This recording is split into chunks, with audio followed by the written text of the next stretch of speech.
Hello and welcome to the Writer's Mindset with me, Ellie Betts, and occasionally my co-host Christina Adams when she's not being a hermit. We're currently on summer break, but we've put together some compilation episodes sharing some of our favourite clips from the last year of the podcast. This week, we're talking about getting to know your characters and using your theme to give them even more depth.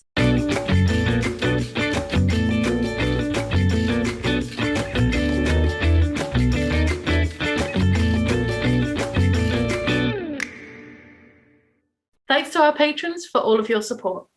Our patrons can listen to episodes early, suggest questions for our guests, and get access to our patron-exclusive bonus series, Healthy Habits, where we share the top tips to help you become your happiest, most productive, most creative selves. The series has helped our patrons to get more movement into their lives, solve plot problems, and find simple ways to add healthier foods into their diet.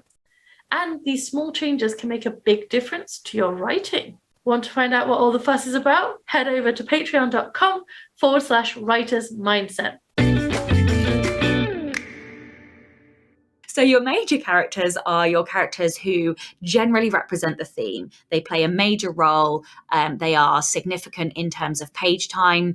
They tend to have character arcs as well. There's usually only a handful of them. Now, the first thing you need to ask yourself is, what are they doing in your plot? They should both be having an impact on the story as well as your protagonist, be that in a positive way or a negative way. They could be being an obstacle if they're like part of the antagonist's crew, or they could be like a best friend or a joker or a teacher or whatever. Another question to ask yourself is, do they have their own subplot? If you want them as a major character, then they probably ought to have a subplot. If they don't have a subplot and they're just turning up in scenes, and so they get lots of page time, but they don't actually have anything woven in through your story, well, get rid of them. They're not actually doing anything. They don't have their own role. They don't have a why for being there, which is something that they need to complete themselves. Do they connect to the theme? That's another question. Not every major character has to connect to the theme, but if they do, they are woven and embedded in your story in a much more significant way, and therefore they are more impactful. So if your side character doesn't obviously connect to the theme, or, regardless of what that looks like, but if they aren't connected to the theme, well, do they really need to be there? Could their role be taken on by a different major character? Another question to ask yourself is, are their characters doing the same thing? So do you have two different types of teachers? Well, do you really need that? Could you bury them in one character, or could you take the key actions that person is doing and add them to two different characters, for example, rather than just having multiple roles? The one exception to that is in like a group of friends, so like the group of allies, typically you will have a group, especially in stories that are heroines' journeys rather than hero journeys, where having that group of people and collectively going together on the journey is much more important. So ally in the core archetype term is more likely to, you're going to have lots of them, but each one should be doing something different. They should have a different relationship to the protagonist. And then the last question I would ask myself is, are they pushing or pulling the protagonist in some way? So your side characters, like I said, they need to be having an impact on the protagonist and thereby the story. If they are not pushing the protagonist to either do something, or pushing them away from something, or pushing them to think, and they are not also pulling them through on the journey, or pulling them away from the villain, or pulling them away from making a mistake, on and on and on, then what are they doing and what impact are they having? If they're not doing one of those things, they can probably go. So if you think of story as like a body, the soul of your story is your theme, what your story is really about. The heart of your story is your protagonist. And then your side characters are your arteries. So they're feeding your protagonist. They feed the heart of your story. And without arteries, your heart's a bit buggered anyway. So, you do need them. These side characters, they create different viewpoints. They create points of conflict and obstacles obstacles. They challenge your protagonist. They support your protagonist. They are there to help your protagonist reflect and think in your story. So yeah, I suppose the way I look at it is that if your book was a maths equation and your protagonist was like the solution to that maths question, your antagonist would be a completely incorrect answer to that maths equation, then your side characters are all the workings out along the way, and all the things that you discard or maybe you take with you into your formulas to work out that maths sign. So yeah, they are really important. I love that maths equation. That's such a nice way of looking at it. And something that really stood out to me in the book, which, believe it or not, despite 4 years of studying creative writing at university, we never talked about theme. Oh, Never. what? Wow. I know, don't even. And I should mention, when I did my MA, I focused on poetry and script. Okay. But certainly when I focused on fiction, there was no mention of theme. And it's something that kind of evolved naturally in my books. But I never thought about how side characters can reflect the theme in different ways. Like different sides of how important love is, I think, is the example you use in the book. Yeah, exactly. Yeah, so side characters, like essentially your protagonist should be the embodiment of whatever your theme and key message is. Your antagonist is the opposite of that. So like in the case of Hunger Games, the theme is sacrifice, and that is what Katniss does. She sacrifices herself consistently. President Snow sacrifices others, which is a complete opposite action to what Katniss does.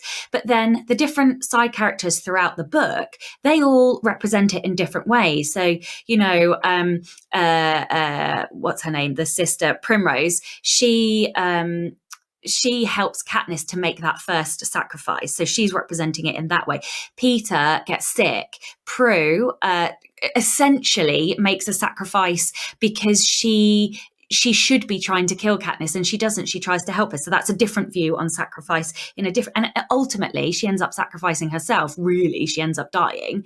And so, yeah, like each different side character can represent a different relationship, be it like a truth relationship with the theme or embodying a lie connected to the theme. Like if your theme is love is always enough, then the lie could be that love isn't enough, or that the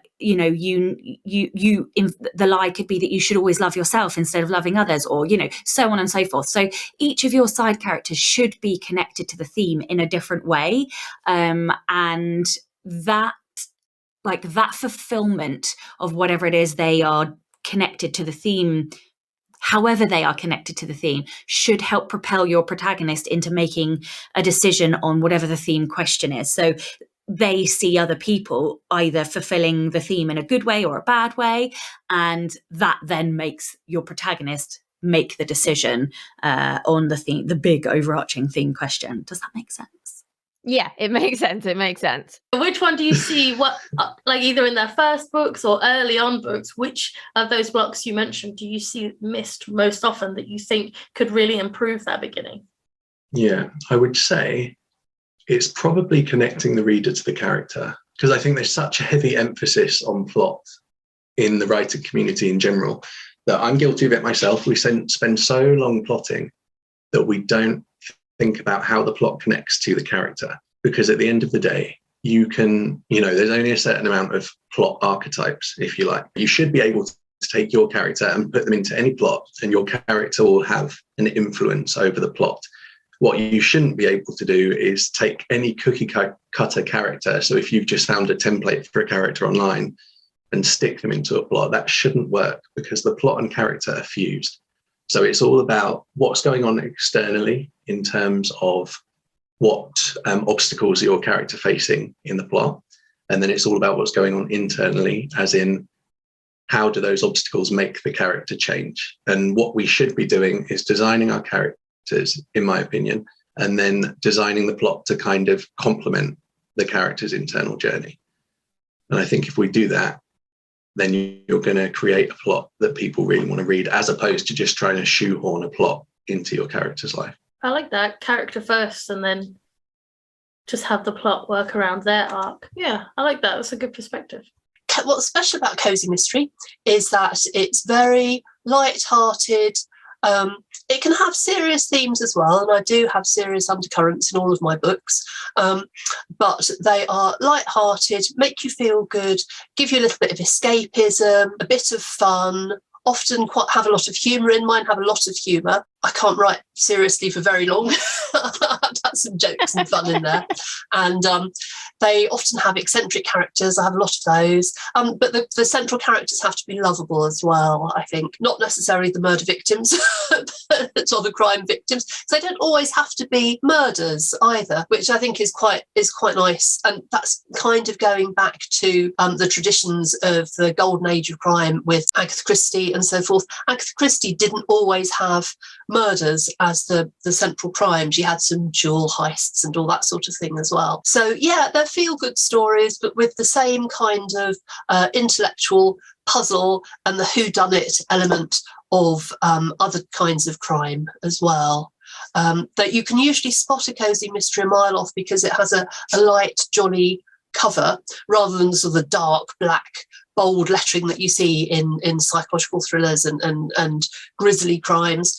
How do you decide what the actual kind of theme or topic that you're going to cover in your book actually is? I have so many stories in my head. I'm also that writer. I'm the person who listens to NPR in my car too. You may have already figured that out. But once I have them, I get characters, I get random storylines, and I think of them like little snowballs rolling around in my head until they get big enough to be a story. So by that point, like the characters and the theme, they've kind of run into each other. And so I don't think I'm like actively picking a theme, kind of the way we don't actively make a lot of decisions. So I'm sure it's in there, but I'm also a firm believer, like I listen to people teaching and they're like, this is plot and this is character. And I'm a firm believer that they have to be much more intertwined because the characters' actions drive the plot. So they have to be appropriate. And I do read like some suspense and even romance where the characters' actions don't drive the plot. And I'm not a fan of those. I feel like they're not well enough constructed. Yeah, I totally agree with that. And that's something that I think about when I'm writing my stories and when we teach writing at the Writer's Mindset and the Writer's Cookbook as well. Like, if your characters aren't making an impact on the plot, then it just feels like they're lacking some kind of agency or control over their own life. And no one has that little control over their own life. They just sometimes don't want that control. Yeah. And I get that, like, and we've all had it in our real lives. Things happen to us, things that we didn't expect and weren't prepared for, but we're each going to react to it differently. And that changes the outcome. So I think we have to wind those two together. And I think when we do wind those two together, like the themes really come in. What is this character struggling with? What do they have to overcome? And I do try to like take all of the craft that I have, I have done that. I had done the craft classes and all of it, and I love it. But I try to take that and say like, okay, well, how does this work with that?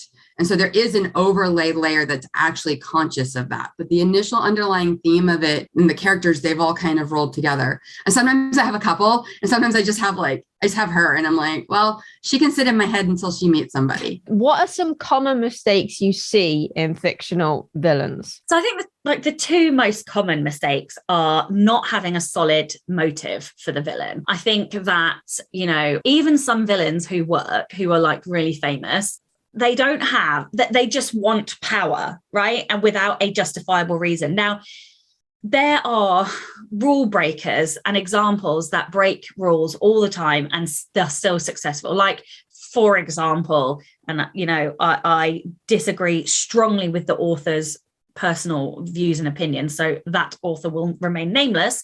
But Lord Voldemort is a classic example of a villain who really doesn't have a very justified motive, in my humble opinion. And yet, the books are wildly successful. So there are rules, there are rule breakers out there and examples of rule breakers. But I genuinely think that when you have a villain who has a more solid motive, like take Agent Smith, for example, you bring a depth and a richness to the characters that make your readers buy into those villains in a way that you just don't get with other stories. So that's probably the first one. And then the second one is not matching the villain and the hero closely enough closely enough together. Wait, what are words? You know what I mean? So basically, like the hero and the villain should be aligned, and we might talk about this a little bit more in terms of like thematically they should be aligned, like motivations, goals. They need to be connected so that whoever wins, the win impacts the loser. And because that then you get a more holistic story and a more like fully like it's closed off and satisfying to the reader when you do that. So yeah I agree. Although I do find some people are like, oh, this character is just a psychopath, oh, they're just a narcissist, and that's their justification for the character being the way they are, and it's still kind of a surface level justification, right? It is, yeah. So there's a whole chapter in my book about mental health, because generally speaking, people with mental health disorders are stigmatized quite a lot in fiction, and never more so than with villains. Like people like, oh, this character's schizophrenic, therefore they're doing bad things. But like, that's complete bullshit. People with schizophrenic are not outwardly aggressive. Like, yes, okay, of course there's going to be the 0.1% of people who have just like happen to have schizophrenia, but you know, who do something bad. But then there's more people out in the world who don't have schizophrenia, who do bad things every single day. And the problem is that people use the disorder as the cause for the actions, whereas that's not the case at all. You can have depression and be an asshole, you know. Like, just because you have depression doesn't mean you're gonna be a bad person, right? And so I think that's the problem in those circumstances, using the mental health disorder as the justification for bad behavior is essentially stereotyping and stigmatizing a section of society. It is, and it's really not fair. And I actually realized my protagonists have more mental health issues than my villains a lot of the time. No, but that's great, right? Because that's, you know, all about representation, and you know what you're doing is allowing people who do have mental health disorders to feel represented and to feel seen in fiction. And like, when you asked me the last question, that is where this conversation is going to go, but I'll save that for later. Yeah, I think that I think that representation is just really important. And also, I'll be honest, I don't know how to write my characters any other way. I find it really hard to be like, how do I write someone who doesn't have anxiety? What does that look like? Like, I live with someone who doesn't have anxiety, been in a relationship with him for 12 years, still can't visualize it. Yeah. Because I'm just so in my own head going through different types of anxiety all the time. That's just the way my brain works. And I've recently started down the path of being diagnosed with ADHD, and retrospectively looking at my characters, I've realized I've given them some ADHD traits without realizing. Not that they're like completely ADHD or anything, but they have the traits there, and I didn't realize. Yeah, I love it. And, you know, yeah, I think it's fantastic, and more authors should do it. If you found this compilation interesting or helpful, make sure you subscribe to The Writer's Mindset on YouTube and or on your favorite podcast platform, or all of them if you're feeling generous. Everything from a like to a rating to a review to a subscribe to shouting about us on social media helps us to reach more writers so that they can overcome their mindset issues that are holding them back from their writing too. Have a great summer, and we'll see you soon. Keep writing.